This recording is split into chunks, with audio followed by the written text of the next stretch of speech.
السلام علیکم dear and respected learners. Daily reflection میں آج مذہبی رواداری پر بات ہوگی. پاکستانی قوم عظیم صلاحیتوں کی مالک ہے. ملت کے ہر فرد میں زبردست پوٹینشل ہے، لیکن ضرورت اس امر کی ہے کہ ہم مسلکی ہم آہنگی اور مذہبی رواداری کا مظاہرہ کریں تاکہ نوجوان نسل کی طاقت کو فروعی مسائل میں الجھنے کی بجائے ملک کی ترقی اور دین اسلام کی ترویج میں خرچ کیا جائے.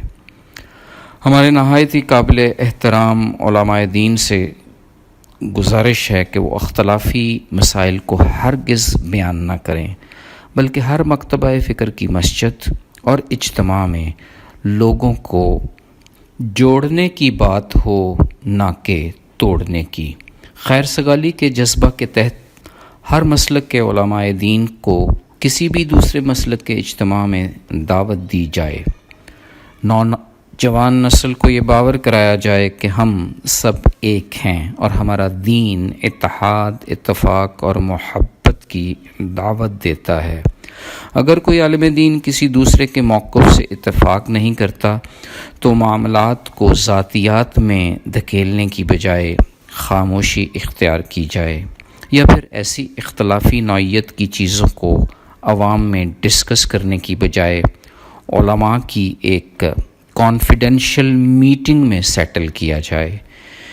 میڈیا کی بھی یہ اخلاقی ذمہ داری ہے کہ اگر کوئی اختلافی نوعیت کا بیان آ جاتا ہے تو فوراً کنٹرول کیا جائے. مذہبی نقطہ نظر سے کوئی بھی ایشو الیکٹرانک اور پرنٹڈ میڈیا میں مت آئے. علماء کرام بھی اگر کوئی ایسی بات کہہ گزریں جس سے کسی بھی دوسرے مسلک والوں کی دل آزاری ہو رہی ہو تو فوراً معافی کے طلبگار ہوں. انتشار پھیلنے سے کہیں بہتر ہے کہ ہم مان جایا کریں کہ ہمارا فلاں موقف درست نہیں، اگرچہ ہمیں پورا یقین بھی ہو کہ وہ درست ہے. ہر شہر میں ہر مکتبہ فکر کے جید علماء کی مہینے میں ایک بار مجلس ضرور ہو.